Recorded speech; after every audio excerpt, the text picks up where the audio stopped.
Kumusta kaibigan? Ang kwento nating itatampok ngayon ay ang movie na Blue Beetle. Ngunit bago natin ito simulan, ay maaari ba akong makahingi ng pabor? Pakilike naman ang videong ito at pasubscribe na rin sa aking channel. I-click mo na rin ang notification bell. Muli maraming salamat kaibigan. Sa isang liblib at nagyayelong lugar, pinamumunuan ng isang mandirigmang nagngangalang Ignacio at ng head ng mga scientist na si Jose ang isang pribadong pagsasaliksik na nagsasagawa ng pag-aaral sa isang malaking bilog na bagay. Nang dumating si Victoria Cord, may-ari ng Cord Industries, tuwang-tuwa siya dahil nakita niya ang maalamat na scarab sa loob ng sphere.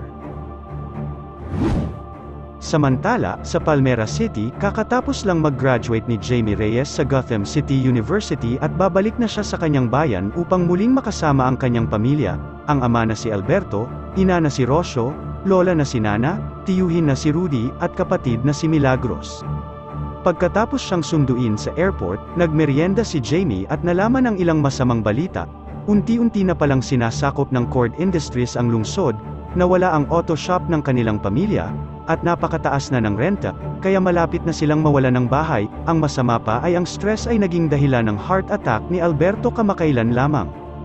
Nangako naman si Jamie na maghahanap ng trabaho para makatulong sa pamilya, ngunit hindi ganon kadali iyon.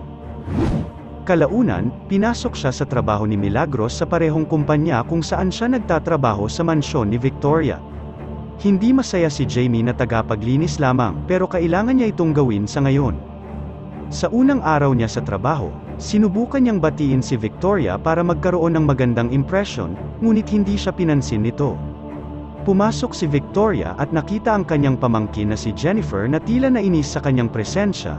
Binuksan niya ang TV upang i-play ang isang video ng pinakabagong produkto ng kumpanya na kilala bilang One Man Army Corp o tinatawag na OMAC. Sa pamamagitan ng neural link na may exoskeleton, ang OMAC ay makakapagbigay ng malawak na armas at mapanirang kapangyarihan na maaring magpabago sa digmaan. Nagagalit si Jennifer dahil ang kumpanya ay dapat na tumutulong sa mga tao, hindi gumawa ng armas, ngunit pinabatid ni Victoria na iyon ang kagustuhan ng kanyang ama. Nang mawala siya, si Victoria ang nag-manage ng kumpanya kung saan maaari niya nang gawin ang kahit anong gusto niya. Dahil tumanggi si Jennifer sa kagustuhan nila ay sinubukan ng bodyguard niya na si Ignacio na pigilan siya. Nakita ni Jamie ang pangyayari at sinubukang lumapit upang ipagtanggol si Jennifer, na nagresulta sa kanilang pagkatanggal mula sa trabaho kasama si Milagros. Nang papalabas na si Jennifer ay nakita niya si Jaime at ibinigay niya ang kanyang numero kay Jamie para mag-usap tungkol sa bagong trabahong iaalok niya dito. Nang gabing iyon, kinakabahan si Jamie sa pagte-text kay Jennifer, ngunit tinulungan siya ng kanyang ama na huwag sumuko. Nagpadala si Jamie ng text at nag-appoint ng isang meeting. Kinabukasan, habang si Jamie ay naghihintay sa lobby ng kumpanya, pumasok si Jennifer ng lihim sa isang lab na may layuning isabotahe ang project ng kanyang tiyahin. Ninakaw niya ang scarab at itinago ito sa isang burger box upang hindi mahalata. Nang mapansing na wala ang scarab, nag-utos si Jose na i-lockdown ang pasilidad. Sa labas, nilapitan ni Jamie si Jennifer upang pag-usapan ang trabahong iniaalok nito sa kanya, ngunit maya-maya pa ay tumunog ang alarm. Kaya naman inutusan ni Jennifer si Jamie na pangalagaan ang kahon ngunit huwag buksan ito kahit anong mangyari. Paglabas ng mga gwardya, nagpanggap si Jennifer at sinamahan ang mga ito na hanapin ang scarab. Pag-uwi, ipinakita ni Jamie sa kanyang pamilya ang scarab.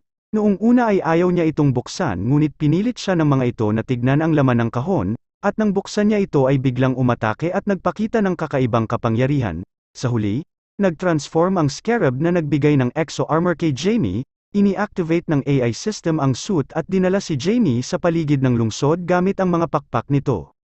Nang makaharap niya ang isang dumaang bus, ang suit ay lumikha ng isang espesyal na armor na humiwas sa sasakyan at nag-iwan kay Jamie na walang anumang sugat. Pagkatapos ng kung saan-saang paglipad, dinala ng scarab si Jamie pabalik sa kanyang tahanan at na-deactivate ang suit. Nalaman ni Jamie na pumasok ang scarab mismo sa kanyang likuran nang makita niya ito sa salamin. Sinubukan ng pamilya na tawagan ang pulis, ngunit pinayuhan sila ni Rudy na huwag gawin ito, dahil baka pagbintangan si Jamie na isang magnanakaw. Kalaunan, Hinanap ni Jamie si Jennifer para humingi ng paliwanag at nakita niya itong hinahabol ng armadong lalaki sa labas ng gusali ng court. Nagmaneho si Jamie para iligtas si Jennifer at dinala sa kanyang bahay para magbahagi ng detalye. Natuklasan ni Jamie na ang scarab ay isang artifact na maaring gamitin bilang weapon of destruction. Plano ito ng kanyang tiyahin para sa kanyang Project OMAC. Napili si Jamie bilang host ng scarab, ngunit hindi niya alam kung bakit. Naisip ni Jennifer na maaari silang makakuha ng mga sagot sa pamamagitan ng pag-access sa isang partikular na susi mula sa Cord Tower. Dinala sila ni Uncle Rudy sa Cord Tower at nakuha ang susi, isang modified na relo na dati ay pag-aari ng ama ni Jennifer. Sa kanilang pagtakas ay pinigilan ni Ignacio si Jamie, kaya lumaban siya gamit ang suit ng scarab. Sa gitna ng laban, ginamit ni Ignacio ang kanyang OMAC suit at nagsimulang sumugod, kaya nagkaroon sila ng matinding labanan. Habang nakikipaglaban, nagkaroon ng pagkakataon na tapusin na ni Jaime si Ignacio, ngunit hindi niya ito ginawa. Nang sumulpot si Rudy at Jennifer sa truck, ay pinaputukan ni Ignacio ang mga ito, kaya tumakbo si Jamie para iligtas sila. Ngunit inabutan si Jamie ni Ignacio at nang tangka niya na itong papatayin ay iniligtas siya ni Rudy sa pamamagitan ng pagpapalipad ng kanyang aparato na nasa likuran ng kanyang truck. Pagsapit ng umaga, dumating sila sa lumang mansyon ni Jennifer, kung saan siya pumasok sa isang lihim na tunnel gamit ang relo. Natuklasan ni Jamie na dating superhero pala sa lungsod ang ama ni Jennifer na kilala bilang Blue Beetle, na gumamit ng yaman ng pamilya para lumikha ng maraming gadget at teknolohiya upang labanan ang krimen. Pinili si Jamie ng scarab gaya ng orihinal na Blue Beetle ilang taon na ang nakalipas. Ngunit hindi kailanman pinili ng scarab ang ama ni Jennifer kung saan gumawa na lamang ito ng sarili niyang armor na nakaayon din sa Blue Beetle armor. Samantala, si Jamie ay nagustuhan ng pangalang Blue Beetle ngunit nais niya pa rin itong alisin sa kanyang katawan. Habang si Rudy ay naghahanap ng solusyon sa computer kung paano ma-deactivate ang scarab, napansin ni Jamie ang isang sugat na kumikinang sa kanyang mukha at unti-unting naghilom, ibig sabihin, ang scarab ay sumasanib na sa kanyang katawan. Habang nag-uusap sina Jamie at Jennifer ay tinawag sila nila Rudy upang ipakita ang kanyang natuklasan. Ngunit isang masamang balita ang sinabi ni Rudy. Nalaman niya na hindi maaalis ang scarab sa katawan ni Jamie at nagbubuo ito ng isang neural bond sa kanyang utak na kung aalisin ito ay maaari itong maging sanhi ng kanyang pagkamatay. Samantala, natuklasan naman ni Victoria ang tungkol kay Jamie at ipinadala ang kanyang private military sa bahay ng mga Reyes upang hulihin siya. Habang nasa rooftop ang tatlo, ay nakita nila ang isang helicopter ng Cord na papunta sa tahanan nila Jamie, kung kaya agad niya itong sinundan gamit ang Blue Beetle armor. Nakarating si Jamie sa bahay at pinilit siya na sumuko, ngunit pinrotektahan ni Jamie ang kanyang pamilya. Inactivate ni Jamie ang isang malaking kalasag at pinigilan ang lahat ng bala. Ginamit niya ang powers ng suit para labanan ang mga sundalo habang tumatakas ang pamilya. Sa kanilang pagtakbo, tumigil si Milagros at si Alberto upang tulungan si Jamie, ngunit nasaktan si Alberto at inatake ng sundalo na nagdulot ng cardiac arrest sa kanya. Nang bumagsak siya, tumakbo si Jamie patungo sa kanyang ama. Nagkaroon ng pagkakataon si Ignacio at Victoria na hulihin si Jamie at na-neutralize nila ang Blue Beetle armor, at labis na nalungkot ang pamilya Reyes habang pinapanood ng pamilya ang pangyayari at ang pagkasunog ng bahay. Pagsapit ng umaga, sinubukan ni Nana na maging matatag at nagpayo sa pamilya na subukan iligtas si Jamie. Tinulungan sila ni Jennifer at dinala sa tirahan ng Blue Beetle ang pamilya gamit ang makabagong sasakyang panghimpapawid ng kanyang ama na tinatawag na Bug. Binigyan sila ng mga gadget para makipaglaban, at nagplano sila para sa isang atake sa isang kagubatan sa Paco Island. Si Victoria ay nag-connect kay Jamie ng isang makina upang kuhanin ang power ng scarab at ilipat ito sa database ng OMAC armor na magdudulot ng kanyang kamatayan. Ipinagkonekta rin ni Ignacio ang kanyang body armor sa makina upang maging unang OMAC Exo Armor host.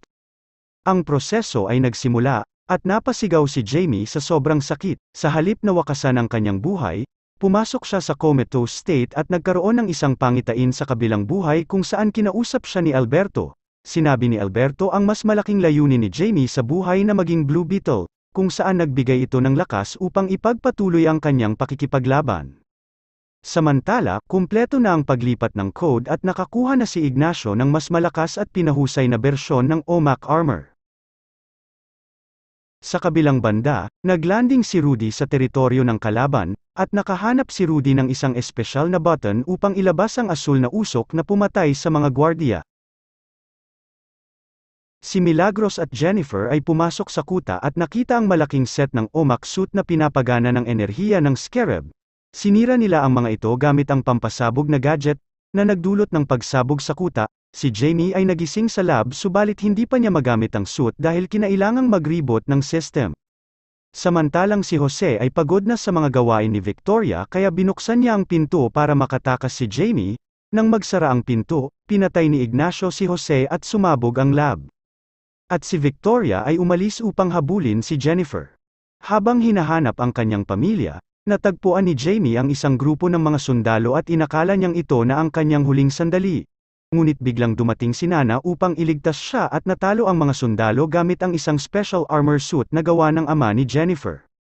Nang mga sandaling iyon, naramdaman ni Jamie na handa na ang kanyang suit. Dahil sa ganap na pag-synchronize, nagamit ni Jamie ang kontrol ng armor ng Scarab at natalo silang lahat. Samantala, nakita ni Jamie si Ignacio at nagsimulang makipaglaban dito. Sa gitna ng kanilang laban, bumagsak sila pabalik sa lupa, kung saan gumawa sila ng iba't ibang uri ng armas at pagsabog. Samantala, si Victoria ay binihag si Jennifer at naghahanda na umalis sa isla, ngunit ginamit ni Jennifer ang special na gum bomb ng kanyang ama para sirain ang helicopter. Sila lang ni Victoria ang nakaligtas at sinira ni Jennifer ang device ni Victoria na naglalaman ng data sa Scarab para hindi na magamit muli ang OMAC project. Naglaban si Jamie at Ignacio sa pamamagitan ng paggamit ng kanilang mga kapangyarihan, ngunit si Ignacio ay labis na malakas at nagtagumpay sa laban. Biglang binato ni Rudy si Ignacio para agawin ang atensyon nito, at dahil dito ay pinasabog siya ni Ignacio. Ngunit ayaw ni Jamie na mawala ng isa pang pamilya, kaya sa galit, siya'y nagsimulang maglabas ng malakas na atake kay Ignacio. Labis ang kanyang desperasyon para sa paghihiganti kaya halos mapatay ni Jamie si Ignacio. Ngunit pinigilan siya ng Scarab suit na nagpapaalala sa kanya na huwag kumitil ng buhay. Inilabas rin ng suit ang mga alaala ni Ignacio, na na-access nito. Nagpapakita na si Ignacio ay isang biktima tulad ni Jamie at ng kanyang pamilya. Noong bata pa si Ignacio, isang pambobomba na ipinadala ng Cord ang sumira sa kanyang tahanan at pinatay ang kanyang ina. Ito ang nagtulak kay Ignacio na maging sangkot sa pananakop ng USA sa South America. Samantala, nang matauhan na si Ignacio, doon niya nalaman na mayroon na siyang kapangyarihan na hindi sundin ang mga utos ni Victoria. Ginamit ni Ignacio ang overcharge sa kanyang sarili at diretsyong pumunta kay Victoria, na nagdulot ng isang pagsabog na pumatay sa kanilang dalawa at sumira sa buong isla. Dumating si Rudy sa tamang oras sa loob ng bug at nagawa nilang iligtas si Jamie nina Jennifer at ng kanyang pamilya. Sa pagkakabuo muli ng buong pamilya, sa wakas ay nagkaroon sila ng sandali para magluksa sa pagkawala ni Alberto. Samantala, nag-takeover na si Jennifer sa Cord Industries at sa isang press release, ipinahayag niya na aabandonahin na nila ang lahat ng uri ng proyektong militar para sa kabutihan. Bumalik ang mga Reyes sa kanilang nawasak na tahanan at habang iniisip kung ano ang kanilang susunod na hakbang, nagpakita ang buong kapitbahayan upang salubungin at aliwin sila. Sa huling eksena, bumisita si Jennifer para ipaalam sa pamilya na nais niyang magtrabaho sa Cord Industries bilang isang bihasang inventor gaya ni Rudy, at babayaran din niya ang tahanan ng pamilya. Nagkaroon naman si Jamie ng lakas ng loob na imbitahin si Jennifer na lumabas. At habang sila'y naghahalikan, dinala sila ng suit sa kalangitan. Samantala, sa Blue Beetle Base, makikitang nag-on ang computer gamit ang isang voice recording mula sa ama ni Jennifer na nagpapakita na siya ay buhay pa. Sana'y nagustuhan mo kaibigan ang kwentong ating itinampok. Kung magkagayon, ay baka naman pwedeng pakilike ang videong ito at pasubscribe na rin sa aking channel. Kung hindi mo naman ito nagustuhan, ay pwede mong pindutin ang dislike button ng 2 beses para makasigurado ka.